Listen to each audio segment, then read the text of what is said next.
Welcome back, everybody, to the Running It Back Network's coverage of the Tour de France. I'm your host, Patrick Ramirez. This is my show here on YouTube, covering every single stage. Today, another good one in the mountains, another little shakeup. We've got a lot to discuss, starting with headlines, the USA report, the winners and losers, and some media GC as well, because the Tour has officially taken its shape. If all goes according to plan, if all keeps on its current course, I think we'll know who will win. I think that's pretty easily to debate. And after today, a little shakeup in who's pursuing what in GC now becomes something to discuss. We've got our secondary storyline moving forward for our Tour this year. So let's start from the beginning. Stage 14 was 182 kilometers.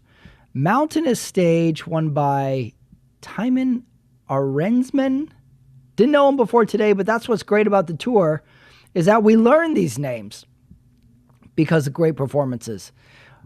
He won a stage. He's riding for Ineos, which officially saved their Tour because they had nothing before then. They didn't have a GC rider. They didn't have a sprinter. They didn't really have anybody. We asked this question at the very beginning of the Tour, is what are they doing here? Or what are they doing here? Like, what is the goal of Ineos? And it has to be stage wins. So why aren't they trying for stage wins? And they finally got one after, we're on stage 14. I can't remember any of them being in that many breakaways leading up to it. So congratulations to them. Great stage.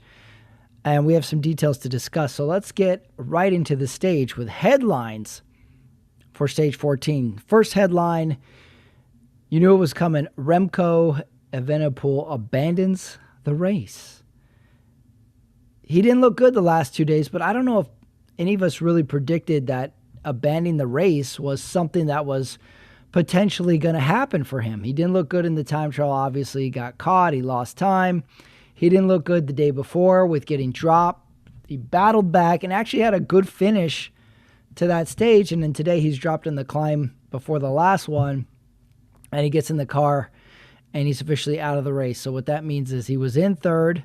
He was in the white jersey. Now everybody is bumped up, and now that race becomes very interesting. Number one, it's for the podium. That third step, that is huge, and the white jersey as well. So just thinking Remco alone here, I question his fitness, his abilities, his goals, his preparation, everything leading to this Tour, because while we know he's a great time trialist, climbing was never really his biggest asset, his biggest talent, although he could climb pretty well. But could he climb with the Jonases and Pogacars? No, he was always a distant third in ranking those. And we saw it in this Tour. He had some tough days, and the days he did okay were days he had to battle back and days that the pace was just not so crazy fast. Like he had that one attack on that one day when the peloton was going kind of slow, and he took advantage of it, which was good.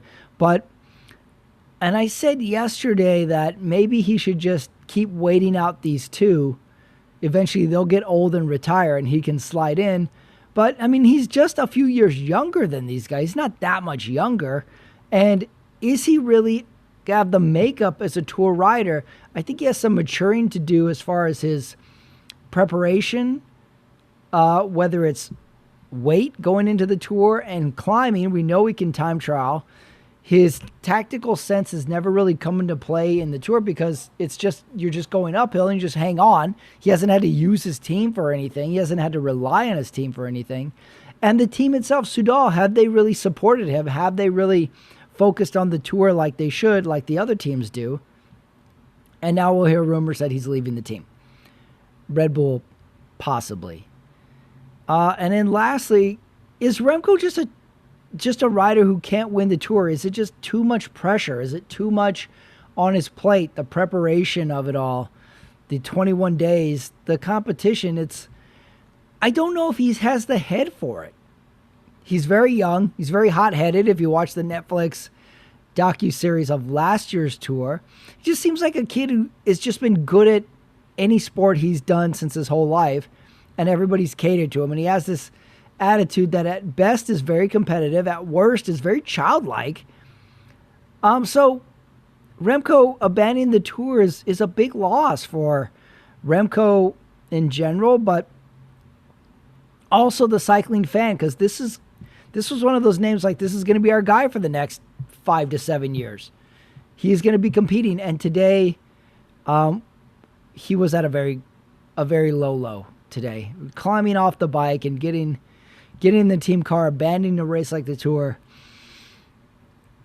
is a tough way to end it. So now the question becomes, what's the rest of his season like, and what's the bounce back like? So I think we might see a different Remco the rest of the season, whether he focuses on the Vuelta or some of the races after, or the World Championships.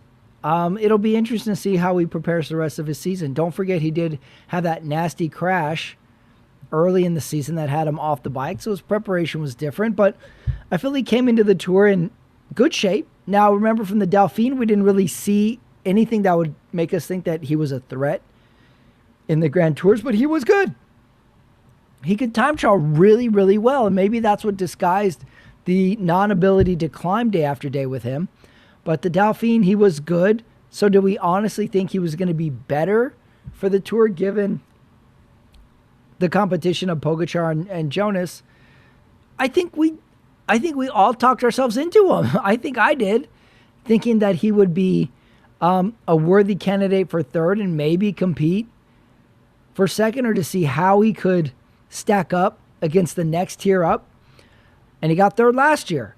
So it's hard to discredit him going into it and not being behind him as far as a GC leader. But he looked shaky once the Tour got hard. And he never threatened in any way the top two, even in the stages leading up. So Remco abandoning is a big headline today, and the next few days are going to be critical if we hear a statement from him in any way. Next headline, Thymen Arensman wins from a break. We had a breakaway win on a mountain stage. Breakaways were interesting today. A lot of them were forming early, and this one forms late, and Visma actually is in this breakaway with two riders, with Sepp Kuss and Simon Yates. Simon Yates in the break. So they're trying for a stage win. Both of them are dropped. They're not even a threat. Lenny Martinez is trying hard for points. Top 10 GC guy from Uno X is in this break, and there was a little testy behavior with him in this break, especially going over one of the KOMs. I wonder if the group was mad at him for being so high in the GC and trying to get in this break, or he was pulling too much or too hard. I don't know, but the break was getting a little testy in the middle of it all. But we see the breakaway win, which is huge for Ineos because they had nothing to this point. And lastly, headline, Pogačar distances Jonas a little bit after Visma tries for this stage win. Jonas had a few attacks. I'm not sure why he did these attacks, to be honest, because at one point, Pogačar is down to his last lead-out man on the climb, and Jonas attacks, and he blows up the group. He isolates Pogačar. I don't know what he thought was going to happen. There's no way you're going to distance Pogačar. And then Jonas attacks again, and at the end, Pogačar comes around him, and I think he got 4 seconds on him, plus a time bonus of 2 seconds at the finish line. So I'm not sure what exactly Jonas' plan was. Like, hey, let me go, my team, just go ahead, go in the break, don't support me in the group. That's fine. We tried that strategy. It didn't work. But I'm going to just try some attacks. So when they say, like, every day, like, what's the plan? Like, we're going to keep trying. Yeah, by doing the same thing that hasn't worked. What's the trying? Like, we're going to try something new. I'm going to attack with 8K to go. I went with 10 yesterday, so let's go with 8. Difficult strategies. It's a no-win situation. So those are our headlines for the day. So moving on in our report of Stage 14, we always do this. We do the USA report, where we track down all the riders from the U.S. We got, in order, Sepp Kuss finished 22nd. Matteo Jorgensen finished 34th. Quinn Simmons finished 64th. Nielsen Palace 85th. And Will Barda 118th. Back to Quinn Simmons, who's been maybe the most fun rider in the Tour this year. they worked really hard to get Jonathan Milan those points on that first intermediate sprint today. At one point, Milan was solo off the front. They're like, come back here. Then they're riding the front hard. There was a little break with Geraint Thomas that went off the front. They brought him back. And then Jonathan Milan actually does win the intermediate sprint. Quinn Simmons kind of rolls in behind him because they let him out. You know, Quinn Simmons is 8th in the points. The guy's been having a pretty good tour. I said it yesterday that, you know, he's only in 45th overall despite getting all these breaks and then riding mountain stages and helping. He's in 46 overall. He's 8th in the green jersey points. Not bad. So I thought I'd run down a few other things today. One thing that surprised me, but let's start with withdrawals of the tour. And I went back, and it seems like we've lost a few riders almost every single day.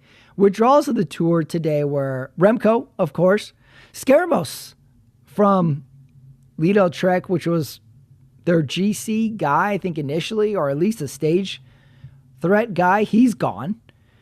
We got Brian Kokard, the Jasper Philipsen crasher guy. He didn't start today. He has a broken hand. He rode the TT with a broken finger or hand yesterday. Didn't start today. And then some guy on Total Energies, Steph Kras, all out of the tour today.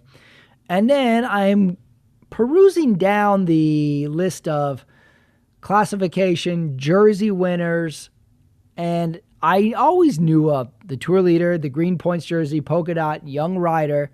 I knew of best team. I knew of the most combative. Did you know this year there's an award for best teammate? What that means, I have no idea. Who brought the most bottles to their team? Who maybe collectively rode the front? Who gave the best pats on the back? I don't know what that award, what it takes to win that award, but best teammate award today went to Niels Pollitt. And he rode the front, but he also had some good camera time when he's getting dropped. He did a nice goodbye. He like blew the kiss. He did this. If you're watching, you can see this. He's hitting like the inside of his elbow. I don't know what that meant, but he did it kind of with a big smile on his face. So Niels Pollitt was best teammate today, which if we're going to give best teammate, that's kind of cool. But what else can we give? How about class clown of the Peloton?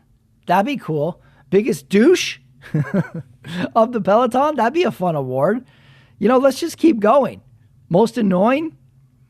Just think of like your high school yearbook, all the little awards you got. Best hair, class clown, biggest flirt. That'd be funny. So you got a few in there that I think would be fun to divvy out there. So best teammate. I'm checking that award for tomorrow. All right, now moving on, we got winners and losers of the stage today. So let's start with winners. I got winners of the stage. How about Florian Lipowitz is now in 3rd. Oscar Only and Kevin Vauquelin are kind of hovering around. This could be our threat. And this is why I said Remco's out actually made the tour way more interesting now. Because now we got this great battle for 3rd place. And look at all these names that nobody mentioned any of these names before the tour starts. Lipowitz, Oscar Only, Kevin Vauquelin. Like, this is the greatest part of the tour, is this second half of the race where the name comes up that you never heard of. And these guys are set to make some big financial moves now.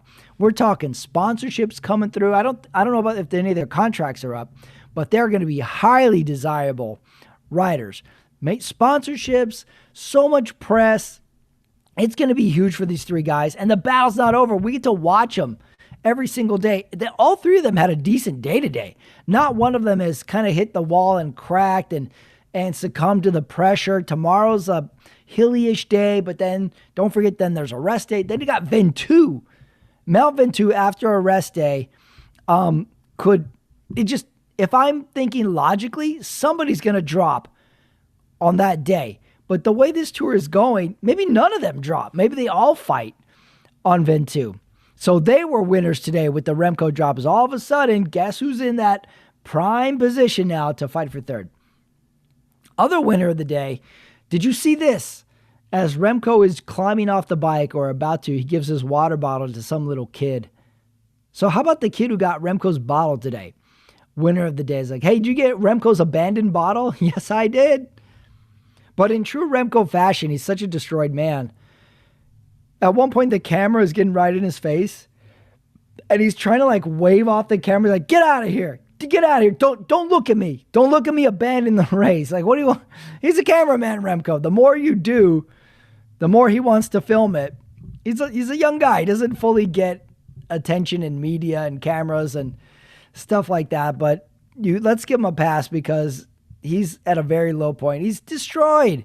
He's quitting the tour. He had some rough stages. And I think that TT getting caught on by Jonas is a big scar. I think he's going to remember that. That was a big one. He's just totally destroyed by getting caught in a discipline that you are the world champion at. So those were my winners, but how about losers of the day? Here's my loser of the day. Number one loser of the day. How about the Ineos car running over a spectator? Did you see that? Now, I got into losers, the Ineos car, but I watched the video a few times. I think the spectator had some fault here too. These spectators are getting too close to the riders and they jump out of the way. They're waving their banners and flags. Every single stage, a rider gets pissed off at a fan waving a flag. They hit him in the head with it or they kind of brush the flag. So this was on a climb and somebody is, like I watched the video, this person is well into the street, maybe by 2 feet. So of course the car's going to hit this person. And you know what? Maybe every once in a while, we need to hit a person. Don't forget, these are 3,000-pound cars, people. Get the hell out of the way. Don't get hit by cars. So, loser of the day, Ineos car hits a spectator. I think they got fined and got one of these cycling yellow cards, which I don't know if you want my vote on the cycling, but just fine. No yellow cards. Don't make this anywhere near what soccer is. Soccer can stay in its own world. We don't need soccer details in cycling. Next loser of the day, I got Jonas's attacks. Why attack? They're not working. They're getting you no gaps, and Pogacar just comes around you at the end and gets a little time gap. So why not just follow wheels? Why not preserve your second? I said before, you never know when he's going to have a bad day. Just stay in there. What's with these attacks? They're not working. And Jonas said after the end of the race, he had an interview where he was like, oh, this was like the hardest days. I'm proud of myself. This is like the fastest I've ever gone. Like, we don't want to hear it anymore. Remember a couple years ago, it was kind of interesting. Everybody's like, you know what? Like, these are the best numbers I've ever had. This is how good Pogacar is. We're all having our best numbers, and Pogacar's still winning. It's like, you know, we don't want to hear that anymore. You're getting second. So I got Jonas's attacks were a loser of the day. Why do them? They didn't do anything. What's the point? Just follow and come around them at the end. Save it for one. I don't know. Maybe I'm grasping. Also, the Visma Soigneurs at the end of these stages were wrapping the riders in a pretty high-vis yellow rain jacket at the end of these stages. So maybe if I can do a split winner. Those jackets were not bad, but unless you don't like high-vis, they were kind of ugly. Depends on the person. I do like when riders are giving the interview post-stage, and the soigneur is just dressing them, just putting all these things on them. They're putting the towel around their neck. They're putting the rain jacket around them. They're passing them drinks. You know what it's the equivalent of? It's the equivalent when like a hot famous chick takes a picture of herself with makeup artists doing them up. Like, you know, it's like Jennifer Aniston getting ready for the Oscars, and it's a picture of all these people just tending to her. It's like, look at this. Look at how many people I have working on me. It's funny. This is the male version of it, is you do the makeup. Men, you give us some shit to wear. That's ridiculous. And a soda. Add that to my losers of the day. I don't like it. And last loser of the day, you can guess it. Just Remco in general. What's the plan here? What went wrong? How are we planning our season here? Was the crash a bigger effect than we thought?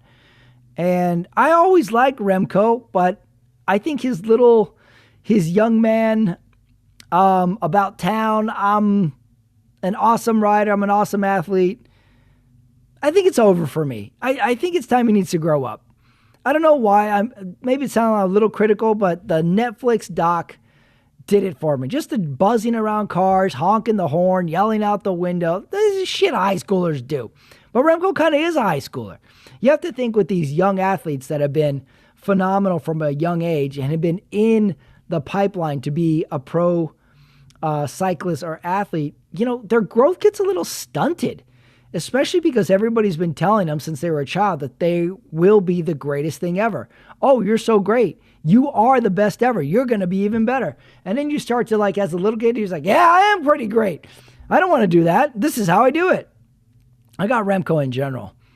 And if you go back a few stages, pretty hot wife too, Remco. So the guy's been flying high stock for Remco. Not bad. So this bounce back Remco is going to be interesting to see the rest of the season. But he lost today. Remco in general, loser of the day. So let's move on. We've got Media GC to tackle here. Numbers were up from yesterday's broadcast. So viewership from each respective channel's episode viewer count. We got The Move, 64K. Lanterne Rouge, 26K. And The Butterfly Effect, 74K. So in Media GC, The Move keeps the belt. Today's broadcast was interesting. It seemed like there was seemingly the only thing to talk about was a lot of Remco discussion. Some Ineos, some Visma tactics speak. What I am finding more funny about the Move broadcast now is when Lance makes half a joke or somebody makes any joke. I would say none of these guys are really funny. They don't really make funny jokes. They are interesting, funny characters. But one time anyone says anything kind of funny, the peanut gallery of off-camera voices start laughing. It's kind of a funny thing. I think there's some fake laughs going on there when Bradley Wiggins kind of has a one short answer and they just all start cracking up. The show is in its second week, and I think everybody's gotten into the groove of things. But the Move with the peanut gallery laughter, it intrigues me somehow, some way. So they take the belt. They got the most views. They're consistently getting the most views this last week. So the Move wins that battle. So moving on. Let's go to tomorrow's stage, because it's going to be stage 15 of the tour, and that is going to be 169 kilometers. It's labeled as hilly. So let's break it down here. We've got an intermediate sprint at 59 kilometers in. So the sprint has now become very exciting. This is what we look for in the tour now. It's going to be the battle for third and the green points jersey, because Pogacar's in the race for this, because they're giving big points away at these finish lines. And only Jonathan Milan is the last one really in the battle here. So it's a little bit of a question if he can't make it to the end of these tough stages, so he can win an intermediate sprint. And then we got the Champs-Élysées, which wouldn't really surprise anybody if Pogacar wins the last stage into Paris. So this is a battle. Pogacar's not really going for the intermediate, so that means Milan has to, like today, maybe get in a break, maybe ride. That's his finish line, is the intermediate, and then survive. So we got that at 59K. It's worth waking up early for. Then we've got a Cat 3, a Cat 3, a Cat 2, then a downhill flat into the finish. So with stages like uphills where Pogacar is so dominant, these are now the fun stages for me. And best case scenario for the fan, maybe an Oscar only can win a stage like this. Like he can slip off the front. Maybe a Vokalon, maybe who's the other guy? Lipowitz. He rolls out the front. Then it becomes a question like, who's going to chase? Roglic could win a stage. Let's just dream for a second. Who would you rather have win a stage? Primož Roglic or Florian Lipowitz? God, that's a tough one. We've got young versus old, veteran versus new guy. I think I might like to see Florian Lipowitz win the stage. Red Bull I don't think they've gotten a stage yet. They're riding well in the GC. Give a little credit to Remco, just hanging in there, hanging in there, no crashing, just being in the group when he needs to be. Possibly he'll help Lipowitz at some point. But I'm actually looking forward to tomorrow's stage. I love this finish now that we're so dominant in a Tadej Pogačar. And then I thought about this, because this fact got brought up on the Move podcast, that Tadej Pogačar is younger than Lance Armstrong when he won his very first tour. And Pogačar has already won 4 tours. So, are we looking at a 7-time winner? Could Tadej win another 3 tours? Wait, so if he's already won 4, he wins this one. Now he's at 5. Then he needs another 2, 3 to break it. That's very possible. It is extremely possible. And then, like I was saying with Remco, he's young, but he can wait these guys out. Pogačar is not old. He's not going anywhere for potentially 5 years. So maybe our next generation of riders is not even in the tour yet. It's the next generation that is still juniors right now, where Pogačar is 32 years old and he's like, I'm done. What if he went out today? Or what if he's like, after this tour, he's like, guys, I'm done. I made all the money. I won all these tours. I'm good. That'll be quite the send-off, wouldn't it? Way to go out on top. And then we would speculate, how many tours could he have won? Could he have finally won that Milan-San Remo or Roubaix? Oh, that would be shocking. I kind of hope that doesn't happen, because I would like to see him go for every single record. But he seems like someone that might throw a curveball every now and again. All right, well, that was the recap for stage 14. Big weekend, big stage tomorrow. And I am not down on this tour. I am still finding it really exciting. There's new goals now. It's kind of like resetting. Kind of like we're coming back from Christmas break in school and be like, hey, start fresh, everybody. New friends, new books. We're still having fun. There's new goals here. So I like the tour. I'm getting way more into it now. So let's see the battle for third place now. The white jersey and the points competition. All up for grabs. All going to be interesting in this last week. So if you made it this far, thank you for listening, everybody. Please give my channel a subscribe if you haven't already. And go check out my other videos. I've got stand-up comedy up there. I've got my interview series. Not to mention daily tour recaps.